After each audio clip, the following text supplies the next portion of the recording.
10. Competição de Alexandre Balas. Jonatas é por ele nomeado sumo sacerdote. No ano 160, Alexandre, filho de Antíoco Epífanes, embarcou e veio tomar posse de Ptolemaida. Teve boa acolhida e ali começou seu reinado. A esta notícia, o rei Demétrio reuniu forças armadas numerosíssimas e marchou contra ele para dar-lhe combate.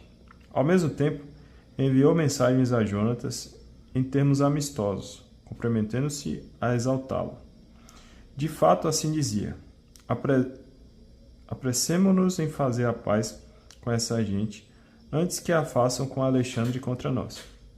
Porquanto Jonatas se recordará de todos os males que causamos a ele, a seus irmãos e à sua nação.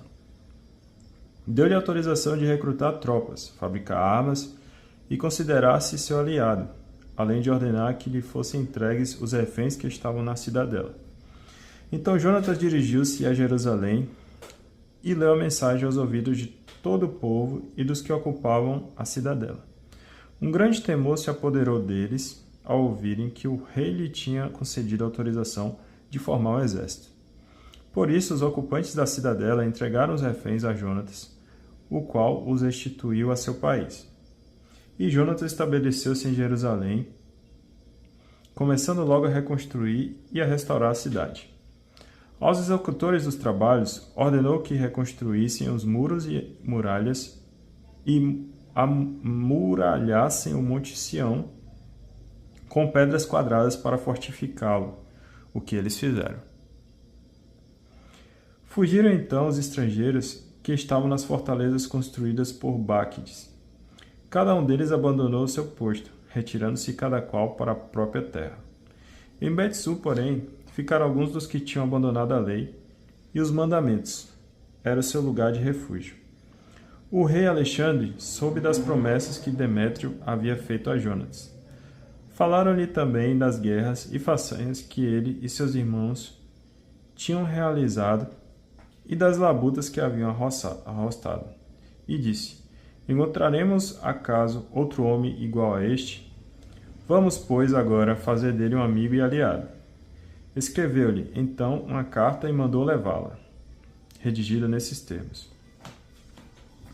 O rei Alexandre, a seu irmão Jonatas, saudações. Fomos informados a teu respeito de que és um homem poderoso e valente, e que mereces a nossa amizade. Por isso, agora te constituímos hoje sumo sacerdote de tua nação, e te conferimos o título de amigo do rei. De fato, enviou-lhe uma clâmide de púrpura e uma coroa de ouro, esperando que apoies os nossos objetivos e nos guardes tua amizade. Assim, no 7º mês do ano 160, na festa das tendas, Jonatas começou a apresentar-se com as vestes sagradas. Entretanto, ia recrutando tropas e fabricando armas em quantidade. Carta de Demétrio I a Jonatas. Tendo sabido desses fatos, ficou Demétrio contrariado e disse: que é que fizemos para que Alexandre nos precedesse em captar a amizade dos judeus, consolidando assim sua posição? Também eu lhes escreverei palavras de incitamento, de exaltação e de promessa de dons, a fim de que se ponham de minha parte, dando-me apoio. De fato, enviou-lhes uma mensagem nesses termos. O rei Demétrio, ao povo dos judeus, saudações. Temos sido informados e nos alegramos ao saber que tendes observado os acordos firmados conosco e que permanecestes fiéis à nossa amizade, sem passardes para o lado dos nossos inimigos. Agora, pois, continuai ainda a guardar fidelidade para conosco, e nós vos retribuímos com benefícios por tudo aquilo que fizerdes por nós. Vamos conceder-vos muitas imunidades e vos cumularemos de presentes. Desde agora, desobrigo-vos e declaro todos os judeus isentos dos tributos, do imposto sobre o sal e do ouro das coroas. Igualmente, renuncio a terça parte da semeadura e a metade dos frutos das árvores que me caberiam de direito. De hoje em diante deixo de arrecadá-los na terra de Judá e nos 3 distritos que lhe foram anexados, bem como na Samaria e na Galiléia. Isto é, a partir do dia de hoje e para todo o tempo, Jerusalém seja considerada santa e isenta, assim como seu território, seus dízimos e seus tributos. Renuncio também à posse da cidadela que está em Jerusalém e acedo ao sumo sacerdote para que nela instale homens de sua escolha para guarnecê-la. A todo judeu levado cativo da terra de Judá para qualquer parte do meu reino, restitua a liberdade sem que precise pagar resgate. Quero que todos estejam isentos dos impostos, também sobre seu gado. Todas as festas, os sábados, as neomênias, os dias de preceito, bem como os 3 dias antes e depois de cada solenidade, deverão ser dias de isenção e de remissão para todos os judeus que estejam no meu reino. Ninguém terá permissão de mover demandas ou causar embaraço a quem quer que seja dentre eles, por qualquer motivo.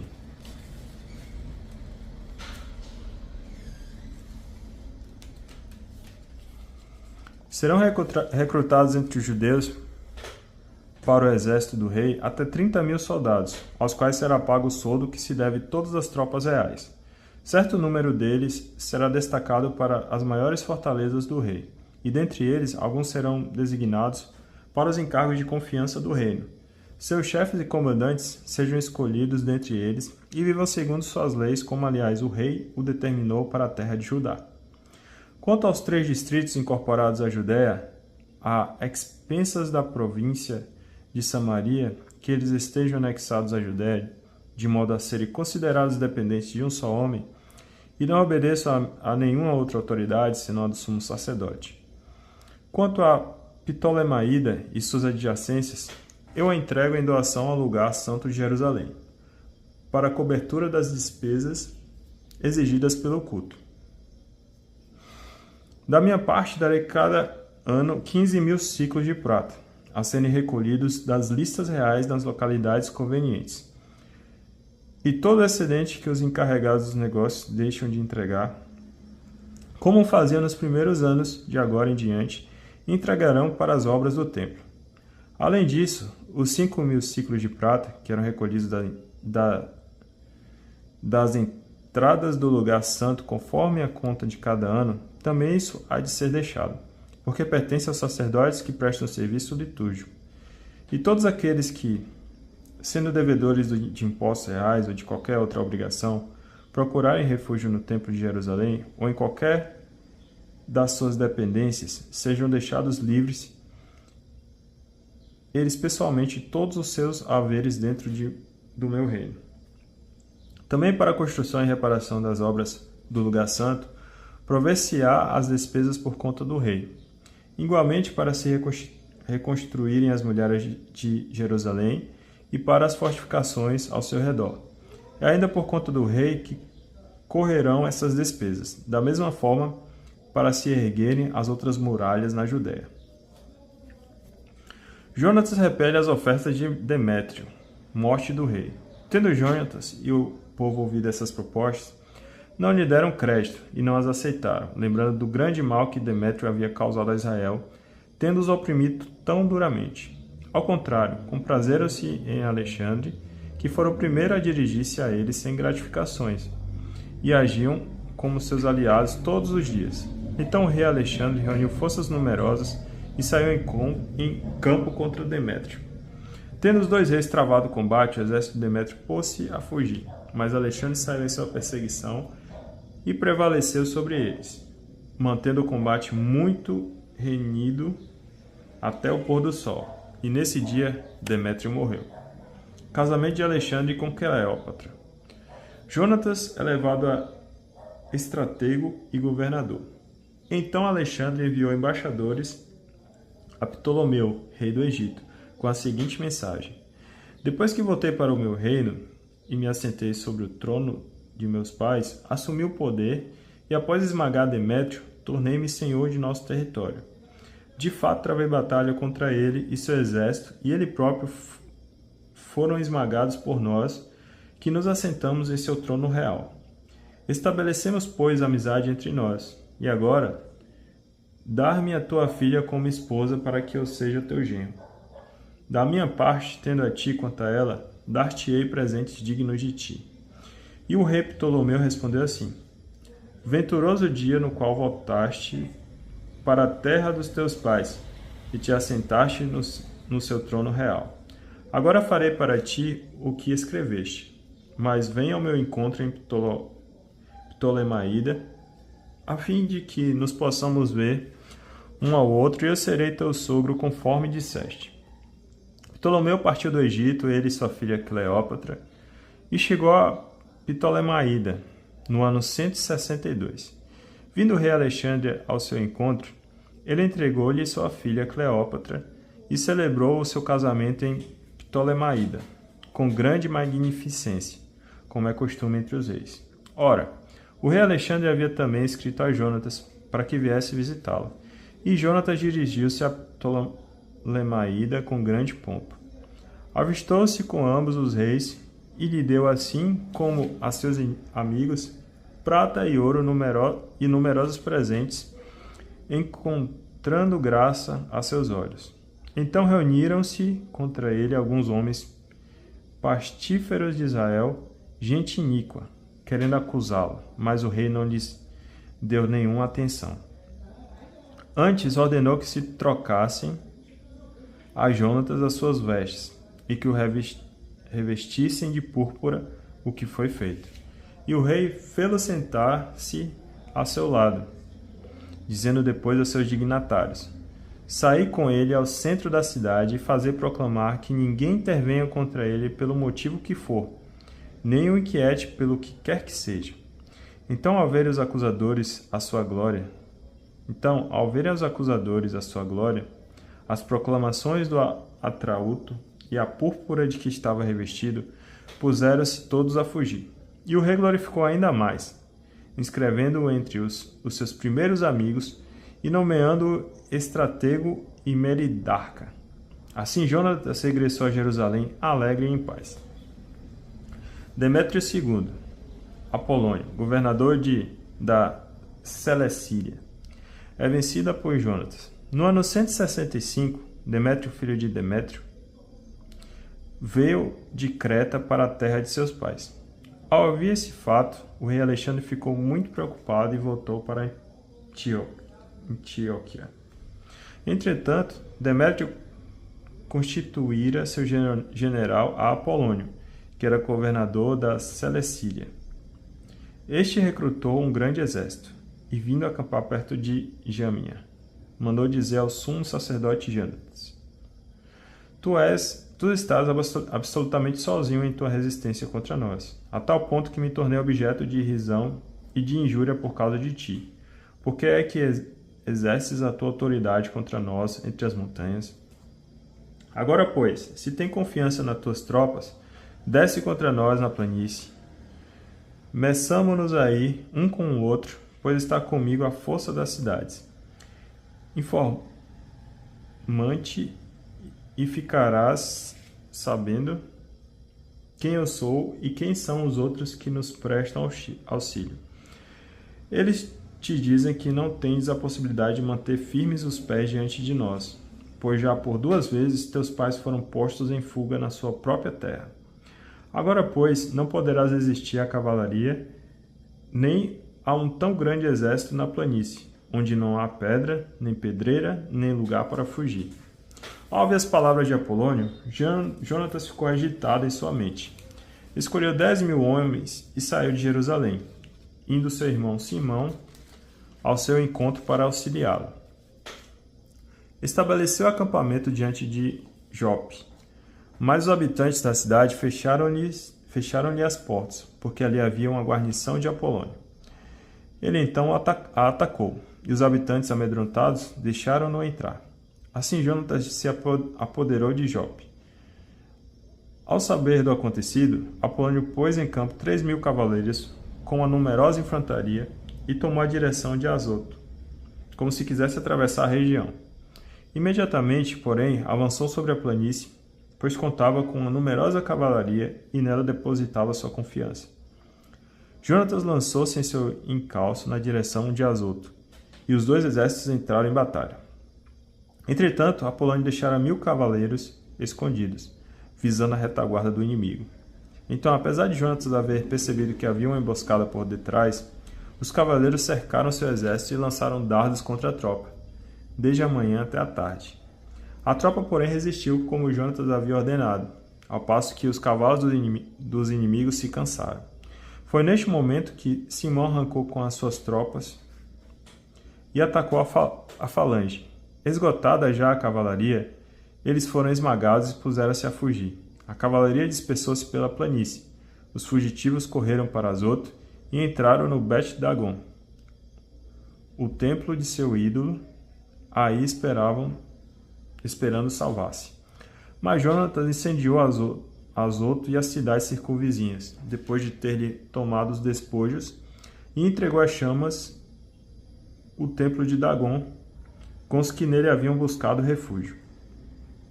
Chegou a cerca de 8.000 o total dos que pereceram à espada ou foram consumidos pelo fogo. Partindo dali, Jonatas foi acampar diante de Escalon, cujos habitantes saíram ao seu encontro com grande aparato. A seguir, voltou para Jerusalém junto com os que estavam com ele carregados de imensos despojos. Ora, quando o rei Alexandre veio a saber desses fatos, quis honrar Jonatas ainda mais. De fato, mandou-lhe uma fivela de ouro, dessas que é costume conceder aos parentes dos reis, e entregou-lhe como propriedade a Caron com todo o seu território. 11. Ptolomeu VI dá apoio a Demétrio II. Morre Alexandre Balas e também Ptolomeu. O rei do Egito reuniu tropas numerosas como a areia que está à beira do mar, além de navios em quantidade, e procurou, pela astúcia, apoderar-se do reino de Alexandre para anexá-lo a seus próprios domínios. Partiu, pois, para a Síria, com palavras de paz. Os habitantes das cidades abriram-lhe as portas e saíram ao seu encontro, porque era ordem do rei Alexandre irem recebê-lo, visto tratar-se de seu sogro. À medida, porém, que entrava nas cidades, em cada uma delas, Ptolomeu deixava seus soldados como guarnição.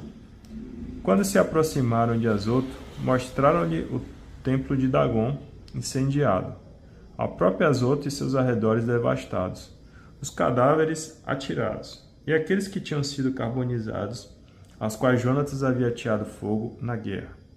De todos esses fizeram montões ao longo de seu percurso. Contaram então ao rei o que havia feito Jonatas, a fim de que o reprovasse. Mas o rei nada falou. Entre mentes, saíra Jonatas com magnificência ao encontro de Ptolomeu em Jope. Depois de se saudarem um ao outro, ali passaram a noite. Jonatas acompanhou o rei até o rio chamado Eleutério, e logo voltou para Jerusalém. Quanto ao rei Ptolomeu, ele continuou apoderando-se das cidades da costa até chegar a Seleucia marítima. Eram maus os seus desígnios contra Alexandre. Foi então que enviou embaixadores ao rei Demétrio para dizer: Vem, façamos aliança um com o outro. Eu te darei minha filha, agora desposada com Alexandre, e tu serás verdadeiramente rei no reino de teu pai. Estou arrependido de haver-lhe dado minha filha, pois ele atentou contra a minha vida. Na realidade, porém, assim o inculpava, porque pretendia apoderar-se do seu reino. Mandou então raptar-lhe a filha e entregou-a a Demétrio. Foi assim que mudou de atitude para com Alexandre, tornando-se pública a sua inimizade. A seguir, Ptolomeu fez seu ingresso em Antioquia e cingiu o diadema da Ásia. Desse modo, eram dois os diademas que cingiam sua fonte, o do Egito e o da Ásia. Por esse tempo, encontrava-se o rei Alexandre na Cilícia, porque os habitantes daquela região haviam se revoltado. Ao saber do acontecido, Alexandre marchou contra o rival para dar-lhe batalha. Mas Ptolomeu saiu ao seu encontro com um poderoso exército e o fez bater em retirada. Alexandre fugiu para a Arábia, aí procurando refúgio, enquanto o rei Ptolomeu era exaltado. O árabe Zabidiel cortou a cabeça de Alexandre e mandou a Ptolomeu. Mas no terceiro dia, o próprio Ptolomeu veio a falecer, e os egípcios que guarneciam as suas praças fortificadas foram trucidados pelos que nela moravam. Assim, Demétrio começou a reinar. Era o ano 167. Primeiras relações entre Demétrio II e Jonatas. Por esses dias, Jonatas reuniu os guerreiros da Judéia para atacar a cidadela que estava em Jerusalém, e mandou construir muitas máquinas de assalto contra ela.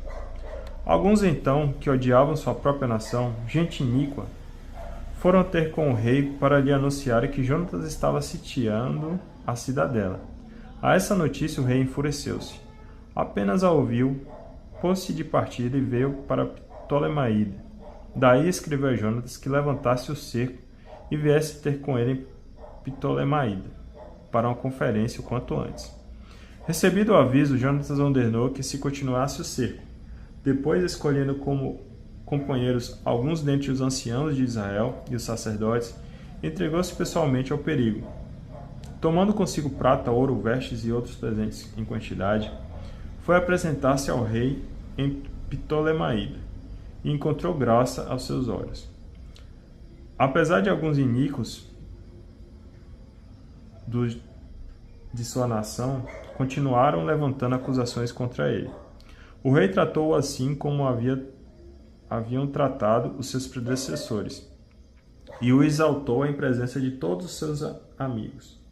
Confirmou-lhe o sumo sacerdócio e todas as outras dignidades que tivera no passado, e fê-lo gozar da precedência entre os seus primeiros amigos. Pediu então Jonatas ao rei que isentasse dos impostos a Judéia, bem como as 3 toparquias da Samaritita, prometendo-lhe em compensação 300 talentos. O rei comprazeu-se no pedido e escreveu em favor de Jonatas sobre todos esses assuntos, um documento assim redigido.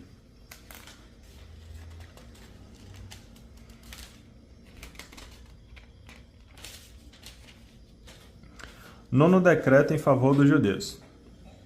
O rei Demétrio, a Jonatas seu irmão, e a nação dos judeus, saudações. A cópia da carta que a vosso respeito escrevemos a Lástenes, nosso parente, enviamo-la a vós também, para que dela tomeis conhecimento. O rei Demétrio, a Lástenes, seu pai, saudações. A nação dos judeus, que são nossos amigos, e observo que é justo em relação a nós, decidimos fazer-lhe bem em vista dos bons sentimentos que nutrem para conosco. Nós lhe confirmamos a posse do território da Judéia, bem como dos 3 distritos de Aferema, Lida e Ramataim. Esses distritos, com todas as suas dependências, foram anexados da Samaria à Judéia, em favor de todos os que oferecem sacrifício em Jerusalém, em compensação pelos impostos que o rei aí recolhia outrora, cada ano, dos produtos da terra e dos frutos das árvores. Quanto aos outros direitos que temos sobre os dízimos e os tributos que nos pertencem, quer sobre as salinas, quer relativos às coroas, a partir desse instante nós lhe fazemos cessão total. Nenhuma sequer dessas disposições será revogada a partir deste momento e para sempre. Agora, pois, providenciai a que se faça uma cópia deste decreto, para que seja entregue a Jonatas e afixada na montanha santa, em lugar visível. Demétrio II é socorrido em Antioquia pelas tropas de Jonatas. O rei Demétrio, vendo que a terra estava tranquila diante dele e nada lhe fazia oposição, licenciou todas as suas tropas, cada um para o seu lugar de origem, exceto as forças estrangeiras que havia recrutado nas Ilhas das Nações. Entretanto, começaram a odiá-lo, todas as tropas que tinham estado com os seus pais. Ora, Trifão, que tinha sido outrora partidário de Alexandre, percebeu que todas as tropas estavam murmurando contra Demétrio. Foi, pois, ter com o árabe Jamlico, encarregado de educar Antíoco, o jovem filho de Alexandre. Pediu-lhe com insistência que lhe entregasse o menino para fazê-lo ocupar o trono em lugar de seu pai.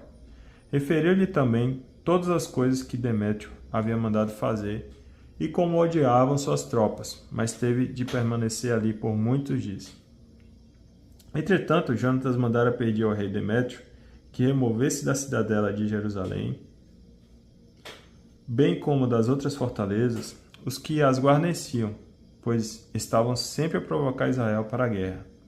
Demétrio assim respondeu a Jonatas: Não só farei isso a ti e à tua nação, mas ainda acumularei de honras a ti e a teu povo, tão logo me apresente a ocasião propícia. Agora, porém, procederias retamente mandando-me soldados que lutem ao meu lado, porque todas as minhas tropas me abandonaram. Jonatas enviou-lhe então para Antíoca 3.000 homens muito aguerridos, apresentando-se eles ao rei. Este alegrou-se com a sua vinda. Foi quando se aglomeraram os habitantes da cidade em seu centro, cerca de 120.000 pessoas, com a intenção de eliminar o rei. Refugiou-se este no palácio, enquanto os habitantes da cidade ocupavam as ruas e começavam a atacar. Então chamou o rei em sua ajuda, e os judeus, os quais concentravam-se todos imediatamente junto dele. A seguir, espalharam-se pela cidade e mataram, naquele dia, cerca de 100.000 pessoas. Atearam fogo às casas e apoderaram-se de muitos despojos nesse mesmo dia, além de conseguirem salvar o rei. Ora, quando viram os habitantes que os judeus haviam se tornado senhores absolutos da cidade, perderam o ânimo e começaram a bradar ao rei, ao tom de súplica: Dá-nos a tua direita e cessem os judeus de combater contra nós e contra a cidade. Depuseram então as armas e celebraram a paz. Assim os judeus cobriram-se de glória diante do rei e de todos os cidadãos do seu reino, e voltaram para Jerusalém carregados de despojos. E assim o rei Demétrio voltou a sentar-se no trono do seu reino. E a terra ficou tranquila diante dele, mas faltou a todas as promessas feitas. Distanciou-se de Jonatas, e longe de retribuir o serviço que este lhe havia prestado, começou a causar-lhe muito dissabores. Jonatas contra Demétrio II. Simão retoma Bet-Sur, a escaramuça de Assur. Depois desses fatos, voltou Trifão. Com ele estava Antíoco, ainda criança, de terna idade, o qual foi proclamado rei e passou a cingir o diadema. Em torno dele reuniram-se todas as tropas licenciadas por Demétrio, as quais lutaram contra este, derrotando-o e obrigando-o a fugir. Entretanto, Tifão capturava os elefantes e apoderava-se de Antíoque. Então o jovem Antíoco escreveu a Jonatas nesses termos: Eu te confirmo no sumo sacerdócio e te entrego o governo dos 4 distritos, e quero que estejas entre os amigos do rei. Ao mesmo tempo, enviou-lhe vasos de ouro e um serviço de mesa, dando-lhe assim o direito de beber em taças de ouro, vestir a púrpura e usar a fivela de ouro. Além disso, nomeou Simão, irmão de Jonatas, estratego do território que se estende da escada de Tiro até a fronteira com o Egito. Então partiu Jonatas, pondo-se a percorrer a Transeufratênia e as cidades, e todo o exército da Síria se reuniu em torno dele para auxiliá-lo nos combates. Chegando a Escalon, os habitantes da cidade saíram a recebê-lo triunfalmente. Dali partiu para Gaza, cujos moradores, porém, fecharam-lhe as portas. Ele então a sitiou, começando por incendiar-lhe os subúrbios, depois de tê-los saqueado. Diante disso, os moradores de Gaza imploraram a paz a Jonatas, o qual lhes estendeu a mão. Tomou, porém, os filhos dos seus chefes como reféns e os expediu para Jerusalém. A seguir, atravessou o país até Damasco. Depois, soube que os generais de Demétrio tinham chegado a Sédes, na Galiléia, com um exército numeroso, com a intenção de fazê-lo desistir da sua empresa. Marchou então para enfrentá-lo, deixando no país, porém, o seu irmão Simão. Este, indo acampar contra Bet-Sur, atacou-a por muitos dias e bloqueou-a totalmente. Imploraram-no então que aceitasse as suas mãos suplicantes, e ele assentiu. Todavia, obrigou-os a abandonar a cidade, ocupou-a e aí deixou uma guarnição. Enquanto isso, Jonatas e o seu exército estavam acampados junto às águas de Genesar. Dali partiram de manhã cedo rumo à planície de Açor. O exército dos estrangeiros marchou ao seu encontro na planície, depois de haverem destacado uma emboscada contra ele nas montanhas. Enquanto os primeiros o atacavam pela frente, os da emboscada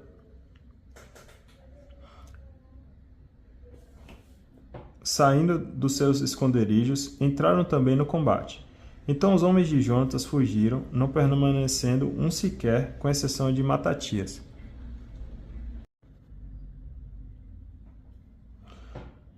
filho de Absalão, e de Judas, filho de Calfi, que eram generais do exército. Diante disso, Jonatas rasgou suas vestes, espargiu pó sobre a cabeça e orou. Logo a seguir, voltou-se contra os inimigos, combatendo, e os desbaratou a ponto de terem de fugir. Vendo isto, os seus que estavam fugindo tornaram a unir-se a ele, e com ele perseguiram-nos até Sedes, onde estava o acampamento inimigo. E ali, por sua vez, acamparam. Nesse dia, pereceram dentre os estrangeiros cerca de 3.000 homens, e Jonatas regressou a Jerusalém. Capítulo 12. Relações de Jonatas com Roma e Esparta. Vendo Jonatas que o tempo trabalhava em seu favor, escolheu alguns homens e os enviou a Roma para confirmar e renovar a amizade recíproca. Também aos espartanos e a outros lugares enviou cartas no mesmo sentido. Os enviados, pois, dirigindo-se a Roma, entraram no Senado e disseram: o sumo sacerdote Jonatas e a nação dos judeus enviaram-nos para que renoveis a amizade e a aliança com eles, tal como outrora. E os romanos lhe entregaram cartas para as autoridades locais, a fim de que lhe favorecessem o retorno tranquilo à terra de Judá. Quanto à carta que Jonas escreveu aos espartanos, eis aqui a cópia. O sumo sacerdote Jonatas, o conselho da nação, os sacerdotes e todo o povo dos judeus, aos espartanos seus irmãos, saudações. Já em tempos passados, foi enviada ao sumo sacerdote Onias uma carta, da parte de Ario, vosso rei, atestando que sois nossos irmãos, conforme a cópia que vai anexa. Onias recebeu com honras o portador enviado e aceitou a carta na qual se falava claramente de aliança e amizade. Quanto a nós, embora não precisemos de tais coisas, pois temos por consolo os livros santos, que estão em nossas mãos. Fizemos a tentativa de enviar-nos uma embaixada para renovar a fraternidade e a amizade convosco, a fim de não nos tornarmos estranhos a vós. De fato, passou já muito tempo desde que nos mandastes a nossa embaixada. De nossa parte, em todo o tempo, ininterruptamente, nas festas e nos outros dias estabelecidos, lembramo-nos de vós nos sacrifícios que oferecemos e nas orações, por quanto é justo e conveniente recordar-se dos irmãos. Sentimos alegria pela vossa glória. A nós, contudo, envolveram-nos muitas tribulações e muitas guerras, pois os reis nossos vizinhos nos atacaram. Durante essas guerras, porém, não quisemos molestar-vos nem aos outros nossos aliados e amigos, porque recebemos do céu o socorro que nos ajuda. Assim ficamos livres de nossos inimigos, que foram humilhados. Tendo, pois, escolhido Numênio, filho de Antíoco, e Antípatro, filho de Jasão, enviamo-los aos romanos para renovar a amizade e a aliança que nos uniam a eles outrora. Demo-lhes instruções também para que fossem ter convosco, para saudar-vos e entregar-vos esta nossa carta, referente à renovação de nossa fraternidade. Agora, pois, fareis bem em responder-nos sobre este assunto. Segue a cópia da carta por eles outrora enviada a Onias. Ário, rei dos espartanos, ao grande sacerdote Anias, saudações. Encontrou-se num documento referente aos espartanos e aos judeus a informação de que são irmãos e que pertencem à descendência de Abraão. Agora, pois, que chegamos ao conhecimento disto, fareis bem se nos escrevestes sobre a vossa situação. De nossa parte, respondemos-vos que o vosso gado e os vossos bens são nossos, da mesma forma como aquilo que nos pertence é vosso. Ordenamos, pois, que vos seja enviada a mensagem neste sentido. Jonatas na Celecília, Simão na Filisteia. Entretanto, Jonatas soube que os generais de Demétrio haviam regressado com um exército mais numeroso que antes, a fim de atacá-lo. Partindo então de Jerusalém, marchando ao encontro deles na região de Amate, sem dar-lhe tempo de entrarem no seu território. Enviou espiões ao acampamento inimigo, aos quais, voltando, referiram-lhe que eles estavam já preparados para cair de surpresa sobre os judeus durante a noite. Por isso, logo que se pôr o sol, Jonatas ordenou aos seus que vigiassem e ficassem de armas em punho, preparados para o combate durante toda a noite, e destacou sentinelas avançados ao redor do acampamento.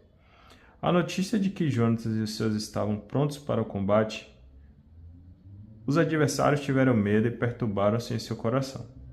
Acenderam então fogueiras em seu acampamento e retiraram-se.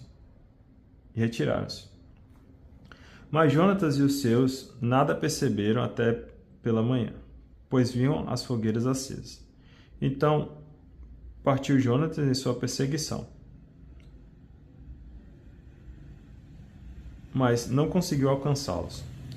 Eles já haviam atravessado o rio Eleutero. Foi nessa ocasião que Jonatas se voltou contra os árabes chamados Zabadeus, batendo-os e apoderando-se de seus despojos.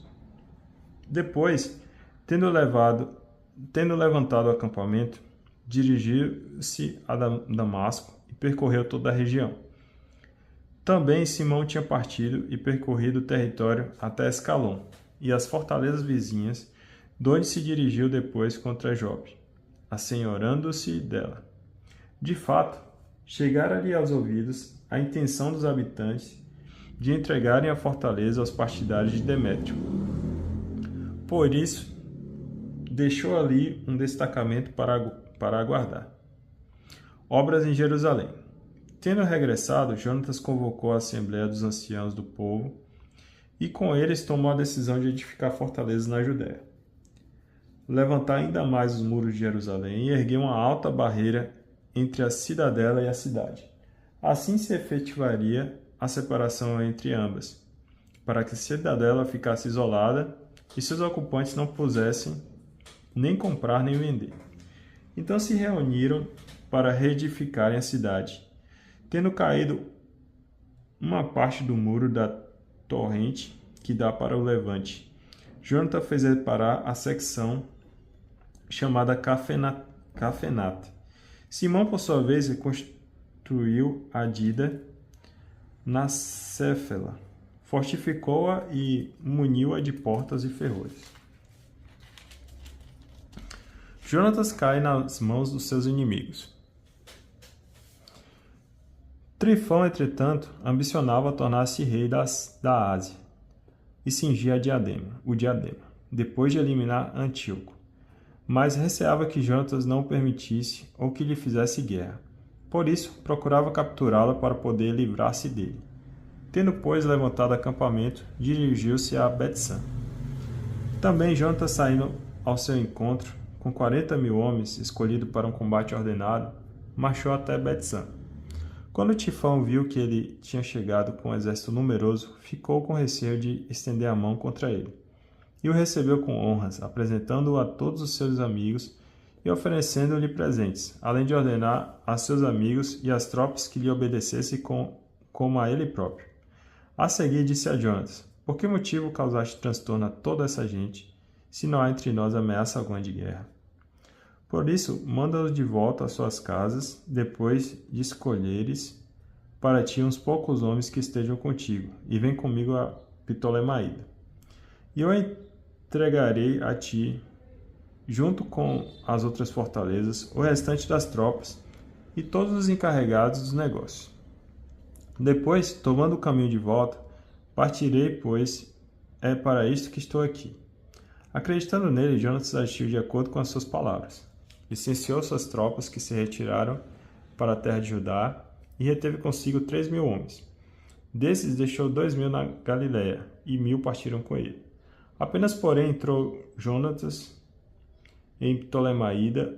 Os ptolemaidenses fecharam as portas, apoderaram-se dele e passaram a fio de espada todos os que com ele tinham entrado. A seguir, Tifão enviou seus soldados e a cavalaria para a Galiléia e a grande planície, a fim de liquidar com todos os homens de Jonatas.